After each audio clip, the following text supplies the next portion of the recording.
I guess we're live finally, and we have a special guest today. This little kid here.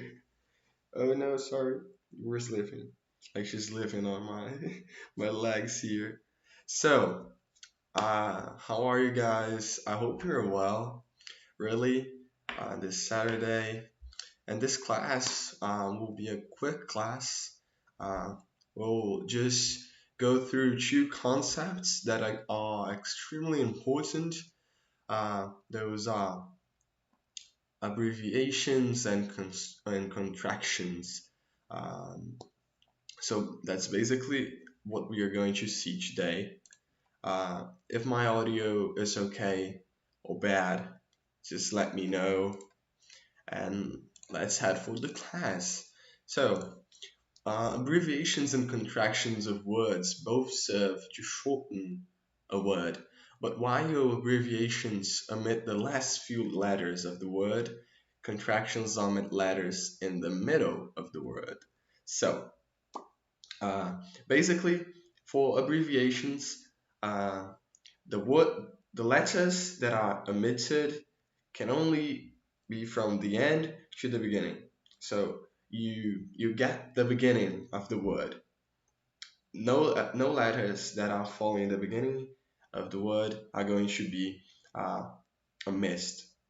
Okay, so we'll have this example for abbreviations.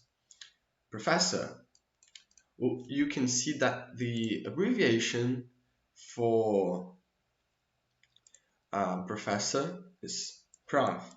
So you wouldn't actually pronounce like prof. It would pronounce professor, but that's the way how you write it. So you can see that what was omitted here is oh okay, that's my mistake. So this was omitted, and what you got was prof, right? The part that was omitted is from the end to the beginning, and the beginning keeps clear, everything clear. Um, in the second one,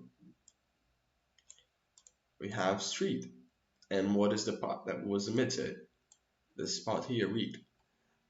And read is not in the beginning. Like you can see that the beginning of the word is fully shown, right? So, like abbreviations and contractions are just a way of taking a word and making it shorter. And why do you make it shorter? To spare time, to spare space.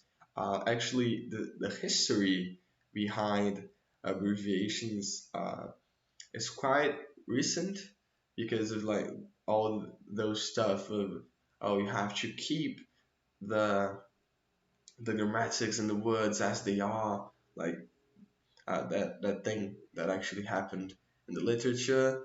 And when internet came, everything changed. Like, why would you do it? You're just losing time. Like, you're just wasting your time writing like professor when you can write just prof.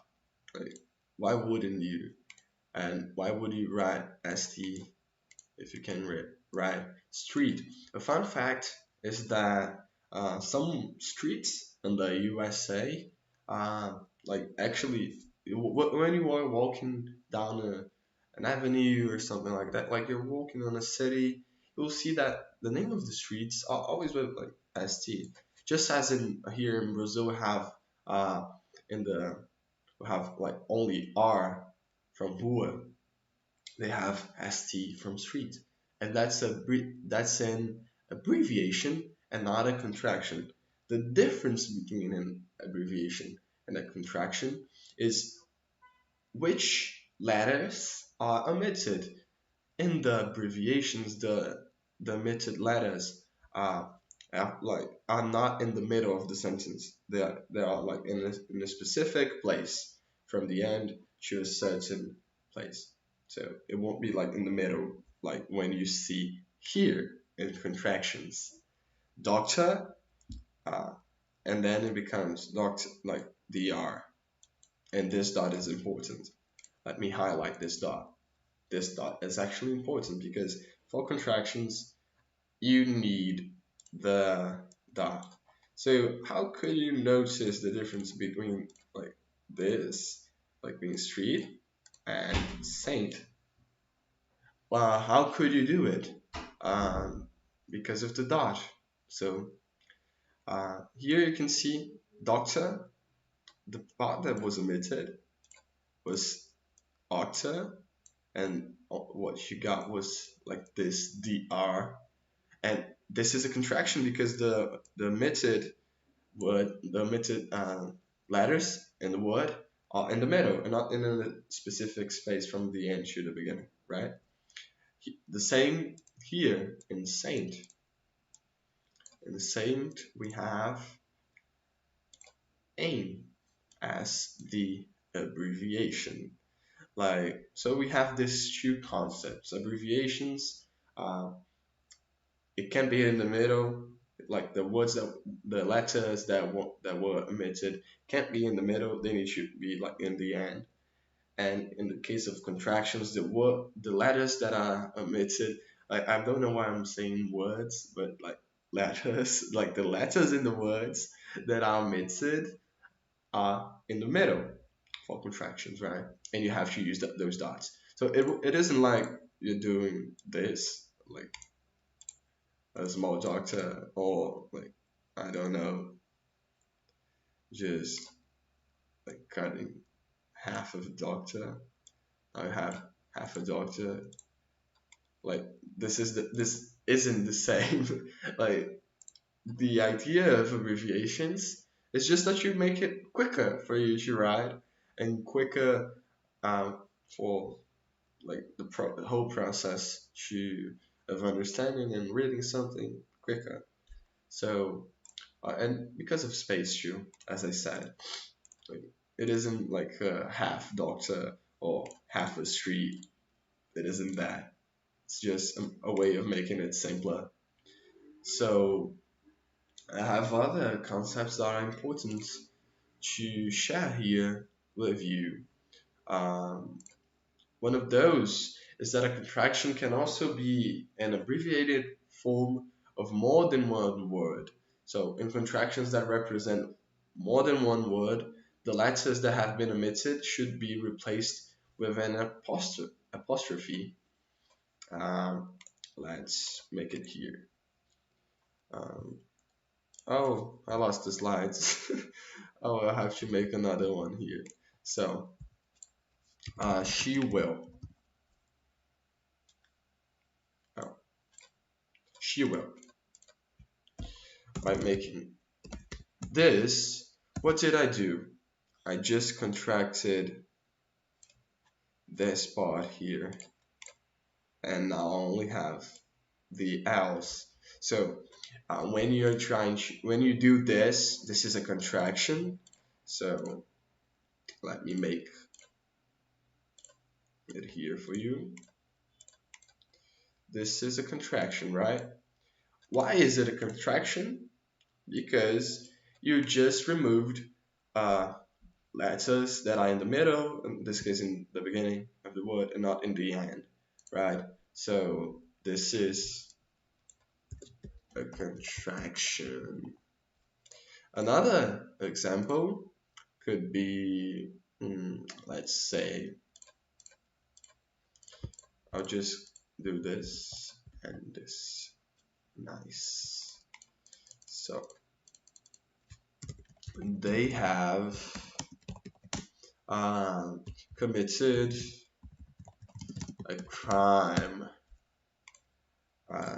How do I make it a contraction? It's pretty simple. You get the end of it. So they've committed a crime. Like the arrow is in front of it. Sorry. So now we have a contraction also. Which part has been contracted? Actually, I missed this part here, and I only have but that's what changed there. So another example here for us. I'll just delete this first one. So we shouldn't. Oh, we should not be here. See, shouldn't is the contracted form. So we shouldn't be here. And as you can see, you have to have it's needed here. It's a need. You can't forget it. When you're contracting words like this, you need the apostrophe. So, see, those two sentences are literally the same thing, like by meaning, semantically the same thing. What you did here was just contracting two words in order to whatever reason you did it, you contracted a word.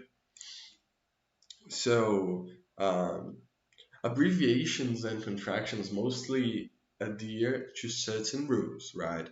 So exceptions apply mainly to the usage of abbreviations. So use periods in most abbreviations that contain like lowercase letters. So let me create another slide here. Just delete this, and we have another example here. Example. Example is our example. So why is, let me make it bigger here for you. Make it giant, really. Let's make it bigger, even bigger. Oh no. Okay, that's okay. That's okay. So why is example contracted with a G? Like, why would you do that? Like, strange, right? You have an X. The way of pronouncing this word is example. Watch closely. Listen closely. Example. Example. This phoneme here, like in the word, like it isn't an X phoneme. It is a G phoneme. Example. Example. So you can see that there is a phoneme that is pretty similar to G. That's why the abbreviation of it is G. But this is an exception for abbreviations because there are some that actually need those dots. But the main thing, like I'll give, like they are pretty rare, and one of those is example. And as you can see, it is an abbreviation for one reason. The words, the letters that were omitted are not in the middle, but they are in the end, right? They are in the end, like in a specific part. See? So, they are in the end of the sentence. That's right. So, let's head for the next thing. We do not use periods for titles, time zones, businesses, and organizations' names. It works pretty similar to this word here. Like this in Portuguese is Exame Nacional de Ensino Médio. Well, you don't have dots here. That there is a reason why. Because you don't do it usually, and it is the same thing for English also. So NASA. Let me think about another example. CIA, UN, EU. This is like the European Union. So all of those are examples of contractions that simply don't use periods. So basically, we've seen here a little bit of how do you contract and abbreviate stuff. So contracting, oh sorry, I'm in abbreviation. So contracting, by contracting you remove letters that are in the middle of the word. By abbreviating, you remove stuff that are in the end of the word, and then you get just the, and that's basically it. Oh, sorry, that was a last slide, an old slide. It doesn't have anything to do to today's class. So that's basically it for today. We'll have some exercises in the Google Classroom, and I hope you're well, really. Um, this class was extremely quick because it is a simple thing. You actually get it by just reading, but there are like these rules that actually exist, and that's why we had this class. So thank you for today. I hope you stay well, and bye bye.